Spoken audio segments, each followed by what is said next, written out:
말씀 민수기 20장 6절에서 9절 말씀. 모세와 아론이 회중 앞을 떠나 회막문에 이르러 엎드림에 여호와의 영광이 그들에게 나타나며 여호와께서 모세에게 말씀하여 이르시되 지팡이를 가지고 내 형 아론과 함께 회중을 모으고 그들의 목전에서 너희는 반석에게 명령하여 물을 내라 하라.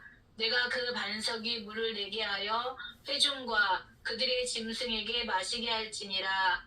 모세가 그 명령대로 여호와 앞에서 지팡이를 잡으니라. 아멘. 아멘. 감사합니다. 네.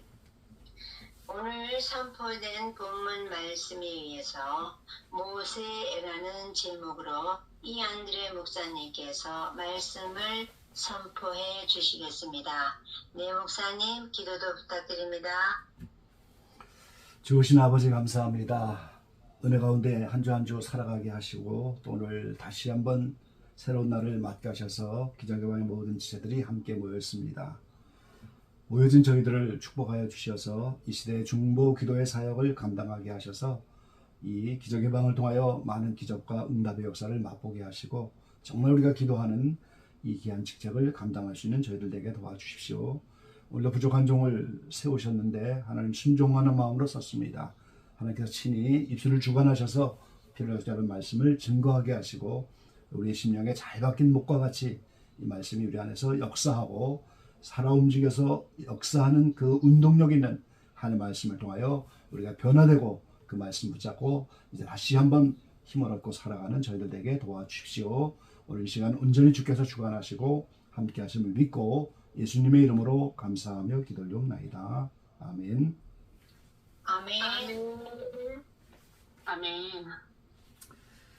네, 샬롬 반갑습니다. 이번 시즌에는 성경 인물 따라잡기 시리즈 이렇게 제목을 정했습니다. 성경 인물 따라잡기 그런 시리즈입니다. 우리가 신앙생활에 성공한다고 하는 것 자체가 인생의 성공입니다. 이 세상에서 아무리 부귀영화를 누려도 주님 만나지 못하고 천하보다 귀한 그 생명을 얻지 못하면 무슨 소용이 있겠어요. 아까 이제 마리아 목사님 말한 것처럼 이 시간이 잠시 얼마나 빨리 가는지요. 쏜새같이 지나갑니다. 정말 이렇게 빠른 세월 속에서 인생이 나그네 같고 안개와 같다고 말씀하시고 들의 꽃과 같고 풀과 같다고 욥기서에 보면 인생을 하루살이에 눌려 죽을 인생이다. 하루살이와 같은 인생이라고 그렇게 말합니다. 실제 하루살이가 하루만 사는 게 아니죠. 유충 때는 물속에서 1년에서 한 3년 살다가 성충이 되어 날개 달고 나오면 그때 이제 짝짓기 하면서 2시간 후에 길어야 이틀 후에 죽는 거예요. 그러니까 성충이 되고 나서 하루살이에 삶을 사는 건데 오늘 이렇게 하루살이만 못한 이런 인생인데 오늘 신앙생활에 잘하고 이 주어진 시간과 기회를 통해서 신앙생활에 성공하는 것이 그게 오늘 인생의 성공인 거예요. 그래서 신앙생활을 성공적으로 잘하는 방법 중에 하나가 바로 믿음의 선진을 본받는 겁니다. 이 사도 바울은 내가 예수 그리스도를 본받은 것 같이 너희는 나를 본받으라 이렇게 분명히 선포하셨어요.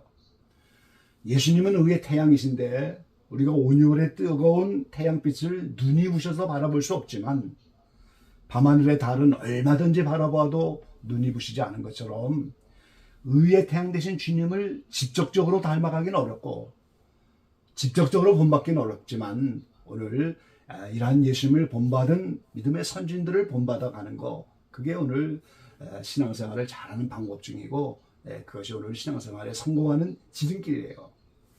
그 본받는다는 의미의 다른 것이 바로 따라잡기라는 거예요. 이 사전에 보면은 앞선 사람을 따라가서 붙든다 그런 뜻도 있고 그만한 수준에 오른다 이런 뜻도 있어요. 사전적으로 보면. 그래서 후진국이 앞서가 있는 선진국을 따라잡는다. 그만한 수준에 올라가서 부진국도 선진국이 된다 그런 뜻이잖아요. 마찬가지예요. 어떤 기술을 따라잡는다. 그래서 성경 인물의 그 영적인 수준을 따라가서 붙들고 그만한 수준에 우리도 오르는 그것이 바로 따라잡는 거예요. 그게 바로 본받는 겁니다. 그래서 이번 시즌에는 구약의 4사람, 신약의 4사람 이렇게 8분을 소개하면서 그 신앙을 따라잡자 이렇게 할 것인데 오늘 첫 시간에 오늘 모세 선지자를 따라잡기를 이렇게 해보려고 합니다. 그래서 오늘 말씀을 통해서 모세의 영성을 사모하고 그 모세의 영성을 본받고 모세의 영성의 수준을 따라잡는 그런 기적의 왕의 모든 지체들이 되기를 주의 이름으로 간절히 기원합니다. 첫 번째 모세는 민수기 12장 3절에 보면 지면에서 가장 온유한 사람이다 이렇게 표현하셨어요. 이 광야 여정을 40년이나 이끌면서 200~300만이 되는 그 많은 민족을 끌고 갈 때 그 광야에서 얼마나 많은 일들이 일어나겠어요. 그럴 때 오늘 그 모세는 가장 온유한 사람으로 온유하지 않으면 그 사명을 감당할 수가 없는 거죠. 야고보 사도는 야고보서 1장 19절에 분명히 말씀합니다. 내 사랑하는 형제들아 너희가 알거니와 사람마다 듣기는 속히 하고 말하기는 더디하며 성내기도 더디하라. 사람의 성내는 것이 하나님의 의를 이루지 못함이니라 그랬어요. 우리가 이제 온유하지 않고 이 성을 내면 하나님의 뜻을 이룰 수가 없다고 말합니다. 특별히 이 모세는 예수님의 모형적인 인물을 우리가 알아야 하는 거지요. 고린도전서 10장에 보면 이스라엘 백성이 모세와 함께 광야 40년을 지나서 가나안 땅에 들어가는 것이 우리의 도울이다, 우리의 본복이다 그렇게 말씀하셨어요. 두 가지의 본복입니다. 하나님이 이스라엘이라고 하는 선민을 택하여 애굽에 있던 그들을 끌어내어 가나안 땅 가는데 그 가나안이 바로 이 시대에 나타나는 천년왕국을 상징하고 땅에 나타나는 하나님의 나라 가나안에 들어가기까지 광야 40년을 통해서 애굽에서 출발한 그 옛사람 60만 명을 다 죽이고 새롭게 60만 명이 가나안 땅 들어가는 그 신앙의 여정을 통하여 한 사람의 개인이 천국 가는 원리, 인류 전체가 천국 가는 원리를 오늘 모세와 함께 이스라엘 백성을 통해서 보여주셨기 때문에 오늘 그것을 거울이라고 하는 거예요. 그래서 그 여정 가운데 이스라엘 백성이 시내산에 이를 때 하나님이 강림하면서 율법을 선포하게 하고 성막을 짓게 하는데 누구를 통해서 합니까? 모세를 통해서 하는 거죠. 이 모세가 하나님의 강림하셔서 율법을 받고 율법을 선포하고 성막을 짓는 것처럼 이 교회 시대에 예수님이 오셔서 복음을 선포하는 이것이 똑같은 원리인 거예요. 그래서 모세가 12지파를 이끌어서 가나안 천국 들어가는 원리나 예수님이 12제자를 양육하는 원리나 같은 원리예요. 그래서 그 모세는 우리를 가나안 천국으로 인도하는 예수님, 그 예수님이 십자가에 달려 죽으시고 부활하신 후에 승천하시고 보혜사 성령님이 오신 그 성령님, 그 모세는 예수님 성령님을 모형으로 하는 인물인 거예요. 그래서 모세의 영성을 본받는 것이 곧 우리는 예수님을 본받는 게 되는 거죠. 근데 그 예수님은 뭐라고 말씀합니까? 나는 마음이 온유하고 겸손하니 내게로 와서 배우라 이렇게 말씀하죠. 이 온유와 겸손은 짝인데 하나님이신 그분이 피조물인 육신을 입고 이 땅에 오신 거, 그걸 우리는 흔히 비하라고 하는데 그게 바로 겸손인 겁니다. 겸손의 극치죠. 사단이 교만하여 타락한과 반대로 겸손의 극치를 보여주는 것이 하나님이 육신을 입고 예수님으로 이 땅에 오신 거예요. 그 오셔서 뭐 로마의 황제로 온 것이 아니고 죄인들과 함께 와서 식사하고 말고에서 태어나시고 그래서 사람들에게 비난받고, 그러나 예수님은 그 모든 죄인이 자기들에게 다가오도록 죄인을 부르러 오셨기 때문에 스스로 죄인들과 더불어 먹고 마시며 죄인들이 내게 다가오도록 눈높이를 낮춰주셨어요. 그게 예수님의 온유하심입니다, 여러분. 운전교육을 하다가 싸움 나는 부부가 있고 이혼까지 간다는 얘기 종종 듣는데요. 상대방의 입장을 고려하고 그 상대방을 이해하고 그 눈높이에 맞춰주는 것이 온유 겸손이고 그게 사랑이고 그게 오래 참음인 거예요. 미국의 어느 목사님, 제가 미국에 있을 때 어느 목사님을, 한국 목사님인데 만났는데요. 이 한국에서 교회 건축을 실패하고 미국으로 피신을 오셨어요. 뭐 이런저런 일도 하면서 그러다가 어느 날 저를 만나서 하는 얘기가 모세가 참 힘들었겠다고요. 모세가 이스라엘 백성을 이끌어가는 것처럼 그 목사님도 이제 목회하면서 리더가 됐는데 그 리더하는 게 그렇게 어렵다는 거죠. 오늘 저와 여러분은 어느 의미에서 다 리더입니다. 가정에는 자녀들을 양육해야 되고 말이죠. 교회에서는 직분도 있고 사회에서 직장도 있고 위치도 있고 나름대로 다 우리가 어느 리더인데 누군가 한 생명을 양육하여 키워내고 특별히 영적으로 양육하는 건 그 운전 교육하면서 운전 못하는 사람에게 가르치는 것과 똑같은 원리인데 그것도 못하냐고. 이게 아니고 눈높이를 낮추어 그 사람을 이해하고 사랑으로 참아주고 이렇게 맞춰주는 것이 온유예요. 그러니까 모세가 광야 40년 지나가면서 그 백성들이 원망불평하고 그 백성들이 별의별 일이 다 생길 때마다 그걸 다 참아내고 내한한 자식도 아니지만 그들을 다 받아주고 차라리 나를 생명체에서 지워달라고 그들을 용서해달라고 그러면서 그들에게 눈높이를 낮춰서 끝까지 그들을 위해서 이렇게 하는 그 모세의 그것이 온유함이라는 거예요. 그래서 모세가 지면에서 가장 온유한 사람이었다고. 오늘 저와 여러분은 모세에 따라잡기 한다면 모세의 온유함을 따라잡아서 나도 그 온유를 통해서 오늘 예수님을 배우고 예수님을 따라가는 거죠. 두 번째 모세는 순종의 사람이었습니다. 이 모세를 통하여 하나님이 성막을 짓는데 그 성막이 말이죠. 얼마나 복잡하고 이 세상 집을 짓는 것이 아니고 하나님의 장막을 짓는데 그 길에도 복잡하고 그 참 힘든 이런 것인데 그 성막을 짓는데 모세는 어떻게 해요? 하나님이 말씀하신 그대로 다 준행하였더라 그렇게 말씀하셨어요.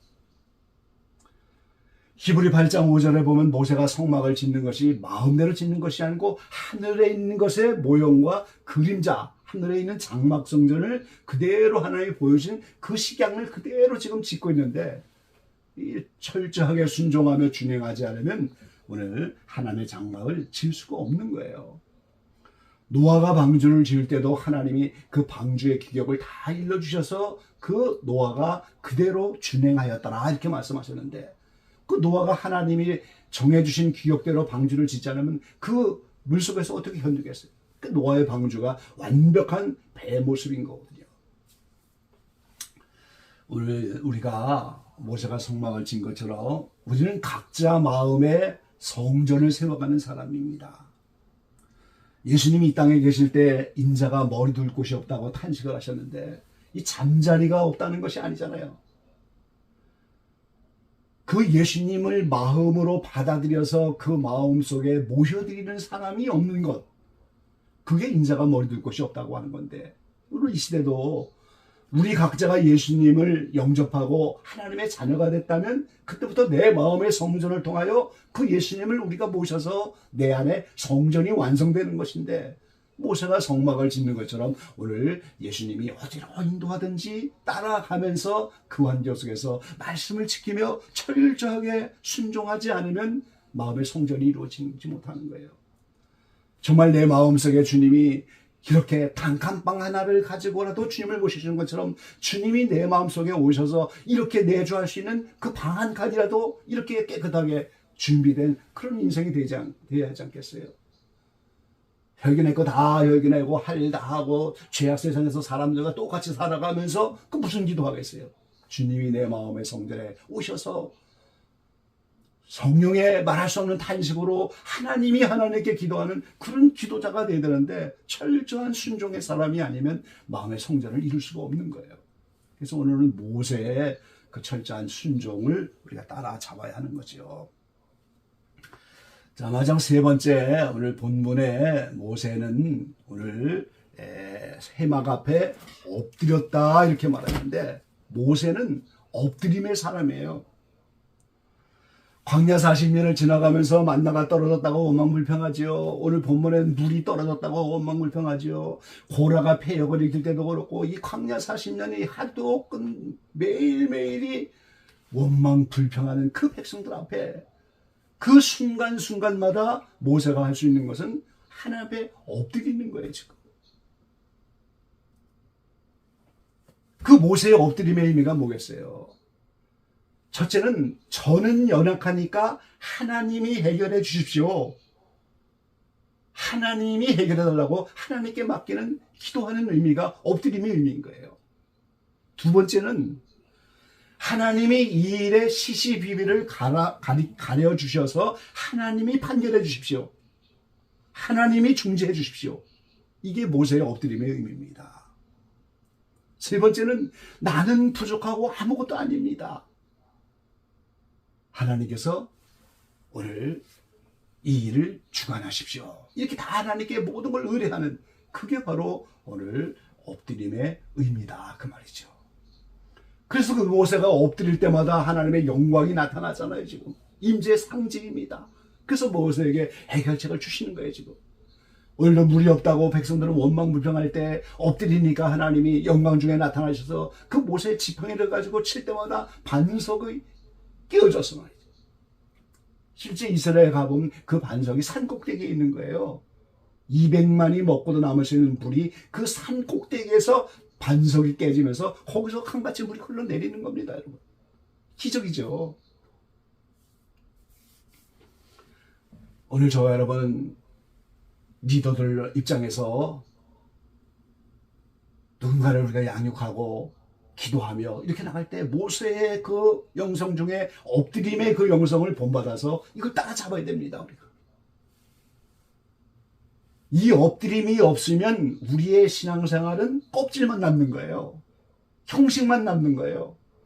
모아놓은 재산을 축내면서 꽃감 빼먹듯이 이렇게 받은 은혜를 하나하나 축내면서 은사가 바닥이 나고 사랑이 바닥이 나고 이제 다 축내는 것뿐이고 껍질만 남는 거예요. 그러니까 매 순간에 사건을 만날 때마다 오늘 모세처럼 엎드릴 때 하나님이 이 문제를 해결하더라고. 나는 부족하니 아무것도 아니라고. 하나님이 이 일의 시시비를 가려주셔서 하나님이 판결하시고 하나님이 중재하셔서 이 어려운 난간을 넘어가게 해달라고. 그래서 모세는 계속해서 광야에서 엎드림의 사람인 겁니다. 그러면 신비하게도 하나님의 영광이 드러나면서 오늘 하나님이 그 순간순간마다 해결책을 주셔서 광야를 지나간 것이 모세 바로 엎드림의 비결인 거죠. 한국의 신비주의자 이영도 목사님은 33살에 요절하여 하나님의 부르심을 받았지만 그 이영도 목사님이 하나님의 사랑의 불길을 받아서 가는 곳마다 부흥회를 하면서 놀라운 역사를 일으켰는데 부흥회 돌아오면은 그 순간부터 가방을 집에다 던져놓고 바로 인왕산으로 올라가서 그 순간부터 다시 또 엎드려요. 그렇게 많은 역사를 일으키고 그렇게 많은 기적을 일으키면서 그 사랑의 불을 붙여나가는 이영도 목사님의 비결은 그 엎드림에 있는 거예요. 오늘 부흥회 잘 끝났으니까 이제 좀 쉬어야 되겠구나. 이번에 이제 사역을 잘 마쳤으니까 이제 좀 쉬어야 되겠구나. 이런 게 아닌 거예요. 한 가지 사건이 지나고 나면 또 다시 엎드림으로 새로운 사역을 감당할 수 있도록 하나님의 또 어려운 문제를 당하면 또 해결해달라고 하나님이 시시비비를 가려달라고 나는 부족하니 아무것도 아니라고. 그럼 모세의 심정으로 엎드릴 때마다 하나님은 그 순간마다 영광을 나타내시면서 하나님이 역사를 하시는 거죠. 오늘 첫 시간이었는데 모세의 영성을 깊이 묵상하시면서 기도 사역을 감당하시기 바랍니다. 모세처럼 철저하게 순종의 사람으로 어떤 환경이 오든지 간에 내 마음의 성전을 짓는 마음으로 순종하시면서 가시고 오늘 예수님처럼 마음이 온유하고 겸손한 그 모세를 본받아서 지면에서 가장 온유한 사람, 온유하지 못하면 오늘 성을 내면 하나님의 일을 이룰 수 없다고 그 말씀을 기억하시고 그리고 오늘 엎드림을 통해서 우리의 산같이 쌓인 이 난제의 문제들을 하나하나 해결하면서 모세처럼 하나님이 해결해달라고 하나님이 시시비비를 가려달라고 하나님이 나는 부족하고 아무것도 아니니까 하나님이 역사해달라고 이런 모세의 심정을 가지고 엎드리면서 모세를 따라잡아서 중보기도자의 사명을 감당하시고 우리 안에 산재한 기도의 소원들을 하나하나 아름답게 이루어나가는 우리 모두가 되기를 주의 이름으로 간절히 기원합니다. 아멘. 아멘. 아멘. 감사합니다. 아멘.